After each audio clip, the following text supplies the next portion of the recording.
আইন শৃঙ্খলার উন্নয়ন ও দুর্নীতি নিয়ন্ত্রণ করে শান্তি ফেরানোই সরকারের প্রধান অগ্রাধিকার। জাতির উদ্দেশ্যে প্রধানমন্ত্রী। অনিয়মের সব সিন্ডিকেট ভাঙার হুঁশিয়ারি। আইন শৃঙ্খলা পরিস্থিতির উন্নয়ন এবং কঠোরভাবে দুর্নীতি নিয়ন্ত্রণের মাধ্যমে জনগণের মনে শান্তি নিরাপত্তা ফিরিয়ে আনাই হচ্ছে আমাদের সরকারের প্রধান অগ্রাধিকার। বিএনপি সরকার সকল ক্ষেত্রেই অনাচার অনিয়মের সকল সিন্ডিকেট ভেঙে দিতে বদ্ধপরিকর ইনশাআল্লাহ। আমরা আমাদের পরিকল্পনা এবং প্রতিশ্রুতি বাস্তবায়নের কাজ শুরু করে দিয়েছি ইনশাআল্লাহ। অঙ্গীকার পূরণের এই যাত্রা পথে আমরা ভবিষ্যতের দিনগুলোতেও আপনাদের অব্যাহত সমর্থন প্রত্যাশা করি। জাতীয় স্মৃতিসৌধে নবনির্বাচিত প্রধানমন্ত্রীর শ্রদ্ধা। মন্ত্রীদের নিয়ে জিয়াউর রহমান ও বেগম জিয়ার কবর জিয়ারত। দেখছিলেন প্রধান শিরোনাম। রাত 11টার সময়ের সঙ্গে আছি আমি আলিশা ইসলাম। এছাড়া খেলার খবর জানাতে সঙ্গে থাকবেন আলিশা ইসলাম। আপনাকে ধন্যবাদ। বিশ্বের নানা প্রান্তের খেলাধুলার খবর জানিয়ে দেব আমি মাকসুম আলম খান। এবার অন্যান্য শীর্ষ সংবাদ। প্রধানমন্ত্রীর সভাপতিত্বে মন্ত্রিসভার প্রথম বৈঠক। বাজার নিয়ন্ত্রণ ও রমজানে বিদ্যুৎ সরবরাহ স্বাভাবিক রাখার নির্দেশনা। দ্রুতই 180 দিনের পরিকল্পনা প্রকাশ। যে কোনো দেশের সঙ্গে সম্পর্কে জাতীয় স্বার্থ পাই করে বুঝে নেবে বিএনপি সরকার, জানালেন পররাষ্ট্রমন্ত্রী। রোহিঙ্গা প্রত্যাবাসনে শোনালেন আশার বাণী। জুলাই অভ্যুত্থানের আকাঙ্ক্ষা বাস্তবায়নে সোচ্চার থাকবে জামায়াত, জানালেন ডক্টর শফিকুর রহমান। বললেন, সবাই উদ্যোগী হলে পরিচ্ছন্ন দেশ করা সম্ভব। এবং শুরু হলো সিয়াম সাধনার মাস। মসজিদে তারাবির নামাজ। রমজান উপলক্ষে কাল থেকে সব প্রাথমিক ও মাধ্যমিক স্কুলে ছুটি ঘোষণা শিক্ষা মন্ত্রণালয়।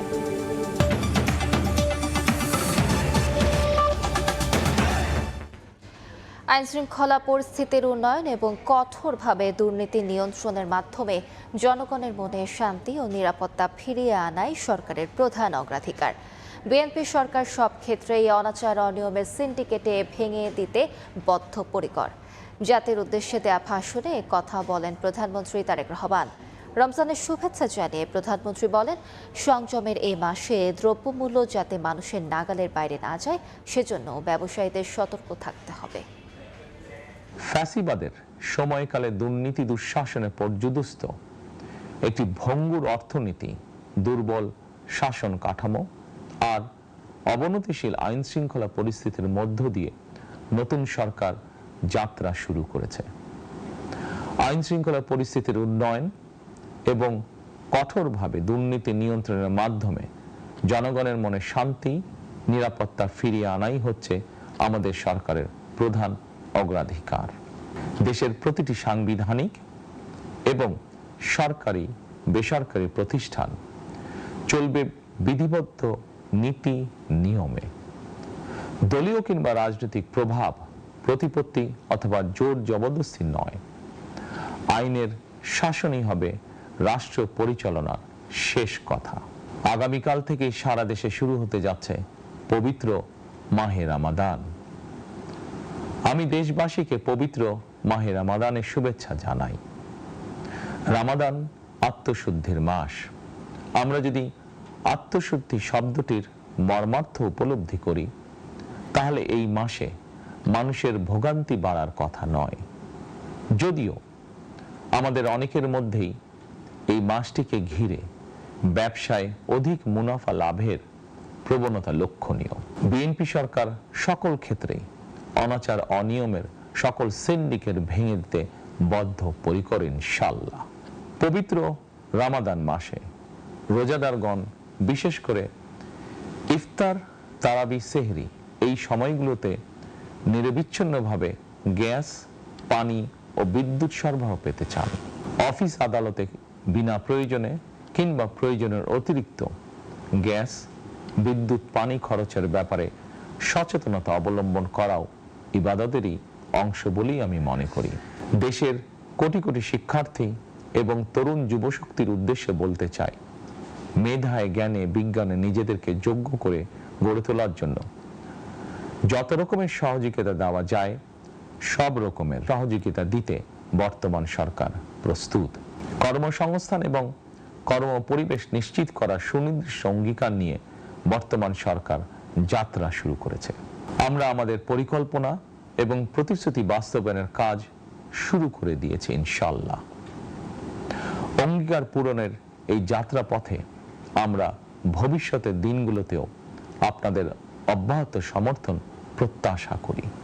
নবগঠিত সরকার গঠনের সুযোগ দিতে যারা বিএনপিকে ভোট দিয়েছেন কিংবা দেননি অথবা কাউকেই ভোট দেননি, এই সরকারের প্রতি আপনাদের সবার সমান অধিকার। শপথ নেয়ার পর তিনি ৭১-এর বীর শহীদদের প্রতি শ্রদ্ধা জানালেন প্রধানমন্ত্রী তারেক রহমান। পরে বাবা শহীদ প্রেসিডেন্ট জিয়াউর রহমান এবং মা সাবেক প্রধানমন্ত্রী বেগম খালেদা জিয়ার সমাধিতে মন্ত্রিসভার সদস্যদের নিয়ে শ্রদ্ধা জানান। মন্ত্রিসভার সদস্যরা বলেন, জাতির গর্বিত সন্তানদের সম্মান না জানিয়ে এগিয়ে যাওয়া অসম্ভব।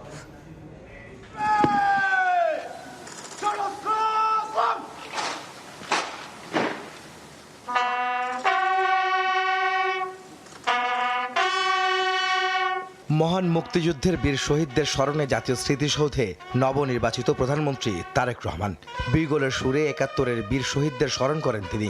প্রথমে প্রধানমন্ত্রী হিসেবে ফুল দিয়ে শ্রদ্ধা নিবেদন করেন তারেক রহমান। শহীদদের স্মৃতি স্মরণ করে কিছু সময় নীরবে দাঁড়িয়ে থাকেন তিনি। এরপর নবনির্বাচিত মন্ত্রী ও প্রতিমন্ত্রীদের নিয়ে শ্রদ্ধা জানান প্রধানমন্ত্রী।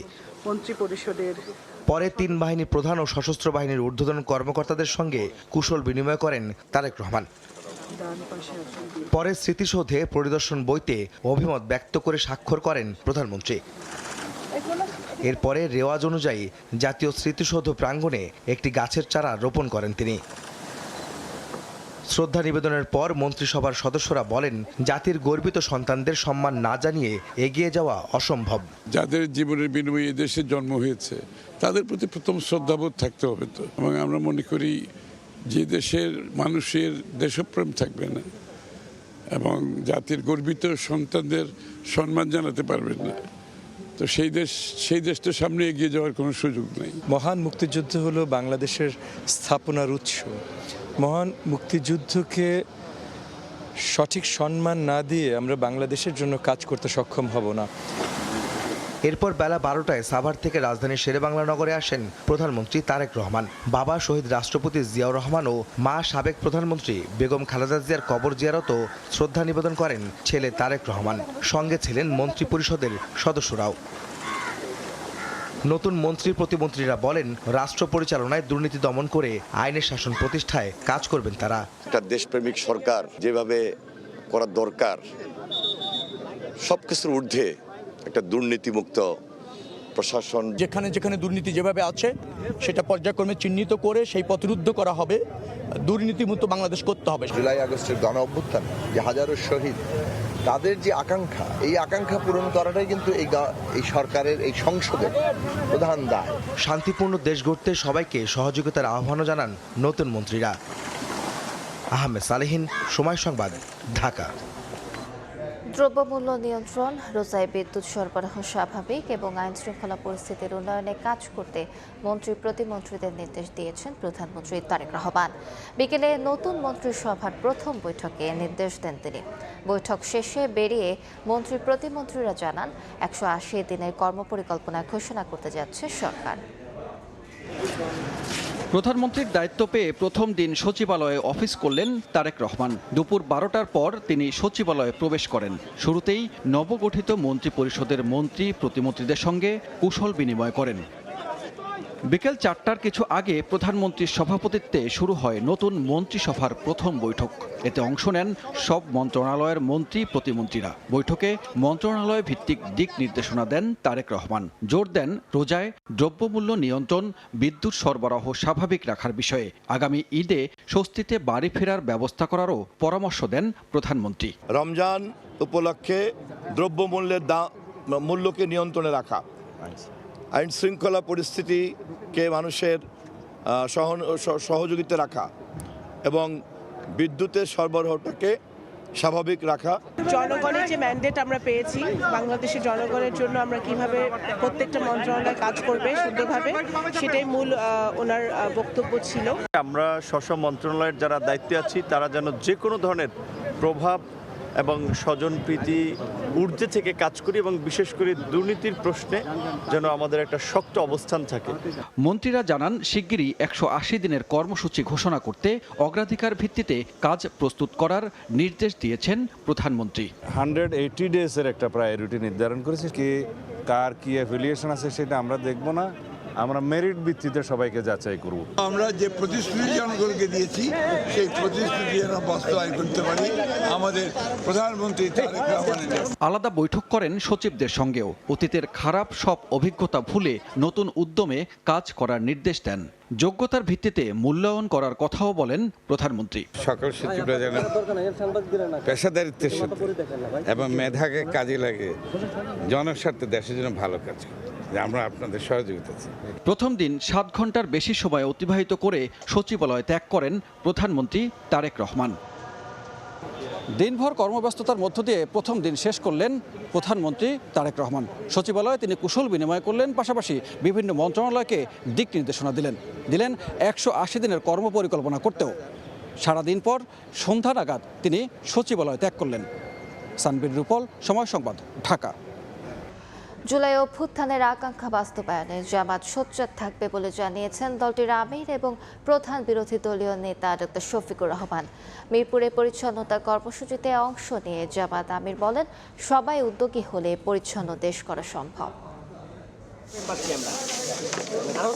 রাজধানীর মিরপুরে বুধবার ভোরে পরিচ্ছন্নতা অভিযান পরিচালনা করেন জামায়াত আমির এবং সংসদের প্রধান বিরোধী দলীয় নেতা ডাক্তার শফিকুর রহমান।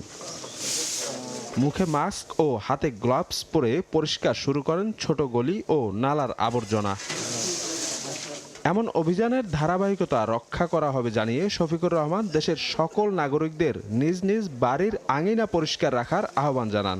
রাষ্ট্র সংস্কারের মাধ্যমে দেশের সকল স্তরের আবর্জনা দূর করা হবে বলেও প্রত্যয় ব্যক্ত করেন তিনি। এই আবর্জনা রাস্তার ময়লা, ড্রেনের ময়লা, সোলার ময়লা থেকে শুরু করে মানুষের মনের আবর্জনা আমরা দূর করতে চাই। আমরা একটা পরিচ্ছন্ন সমাজ গড়ব, যে সমাজে আমাদের পরিবেশও সুন্দর থাকবে, আমাদের মনটাও সুন্দর থাকবে। নিজ নিজ আঙ্গিনা আমরা পরিষ্কার রাখলেই দেশ পরিষ্কার হয়ে যাবে।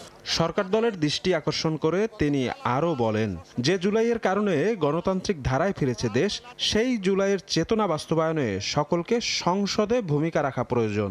সংস্কার পরিষদের সদস্য হিসাবে শপথ না নেওয়া জুলাইকে অপমান করার শামিল আমরা মনে করি। এই জুলাইয়ের কারণেই তো এই নির্বাচন হলো। এই নির্বাচন হওয়ার কারণে তারেক রহমান সাহেব হয়েছেন প্রধানমন্ত্রী, আমি হয়েছি বিরোধী দলীয় নেতা। এই জুলাই না আসলে কি আমরা এটা হতে পারতাম? এই খেদমতের এই সেবার সুযোগ পেতাম?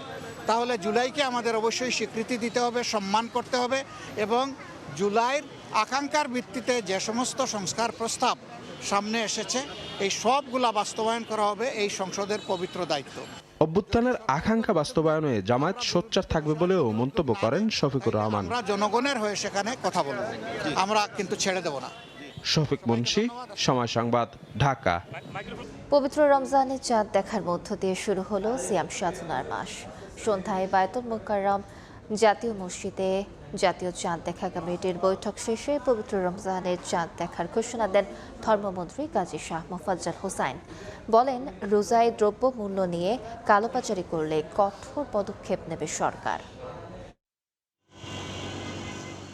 শুরু হলো পবিত্র রমজান মাস। সন্ধ্যা 6:25 কক্সবাজার সমুদ্র সৈকতের লাবণী পয়েন্ট থেকে চাঁদ দেখতে পান চাঁদ দেখা কমিটির সদস্য ও কক্সবাজার কেন্দ্রীয় জামে মসজিদের ইমাম মুফতি সোলাইমান কাশেমি। সঙ্গে ছিলেন কমিটির অন্য সদস্যরাও। 6:25 দিকে আমরা প্রথম মোবাইলের ক্যামেরায় আমাকে দেখতে পাই এবং ওখানে চাঁদ একটা তারা দেখা যাচ্ছিল এবং সেটাকে কেন্দ্র করে আমরা খালি চোখেও দেখার চেষ্টা করি এবং একটু কিছু দেখতে পাই।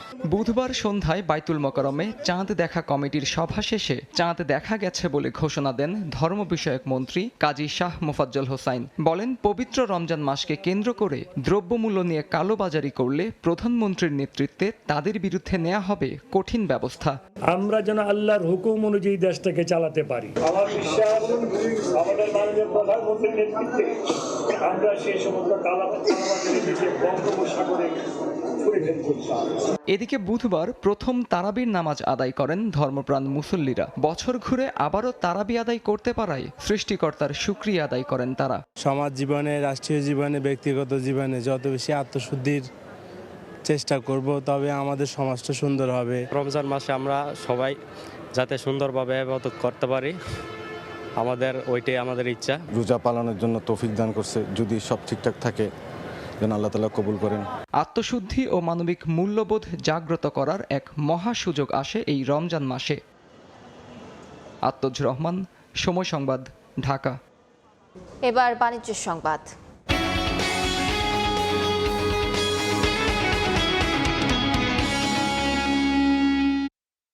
সরবরাহ ঘাটতির তথ্য নেই, অথচ বাড়ছে দাম। রমজানের সুযোগে ভোক্তাকে চাপে ফেলার সেই চিরচেনা রূপে ফিরেছে রাজধানীর বাজার। লেবুর হালিতে গুনতে হচ্ছে অন্তত 100 টাকা। ডাল, ছোলা, চিনির কেজিতে বেড়েছে 10 টাকা পর্যন্ত। আর ইফতারে বাড়তি চাহিদা মেটাতে গিয়ে 20 টাকা পর্যন্ত বেড়েছে বেগুন, শসায়। চড়েছে খেজুর ও মুরগির দরও, যা অস্বস্তিতে ফেলেছে ভোক্তাদের। পরিবহন খরচের দোহাই দিয়ে ফলের বাজারে আপেল, কমলা, মালটার দাম কেজিতে 20 থেকে 30 টাকা বৃদ্ধির খবর দিয়েছে বিক্রেতারা। 40 বছর ধরে অসংখ্য খুশির মিছিলে ছিল আইডিএলসি, থাকবে আগামীতেও। দেখছেন রাত 11টার সময়। কক্সবাজারের নাফ নদী নাইখংদিয়া থেকে 5 জেলেকে নিয়ে গেছে মিয়ানমারের বিদ্রোহী গোষ্ঠী আরাকান আর্মি। গত রাতে 5টি নৌকা একসঙ্গে মাছ শিকার শেষে নাফ নদী নাইখংদিয়া দিয়ে ফিরছিল। হঠাৎ আরাকান আর্মির সদস্যরা স্পিড বোট নিয়ে এসে নৌকাসহ 5 জেলেকে ধরে মিয়ানমারের দিকে নিয়ে যায়।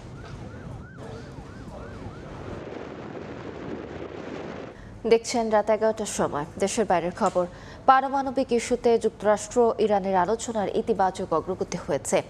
জেনেভায় পরোক্ষ বৈঠক শেষে দুপক্ষ পরমাণু চুক্তির মূল নীতিগুলোর বিষয়ে একটি সমঝোতায় পৌঁছাতে সক্ষম হয়েছে বলে জানিয়েছেন ইরানের পররাষ্ট্রমন্ত্রী আব্বাস আরাকচি। ইরানের সর্বোচ্চ ধর্মীয় নেতা আয়াতুল্লাহ আলী খামেনি দাবি করেছেন, পারমাণবিক আলোচনার আড়ালে ইরানের ক্ষমতাকে শূন্যে নামিয়ে আনার ধূর্ত পরিকল্পনা করছে যুক্তরাষ্ট্র।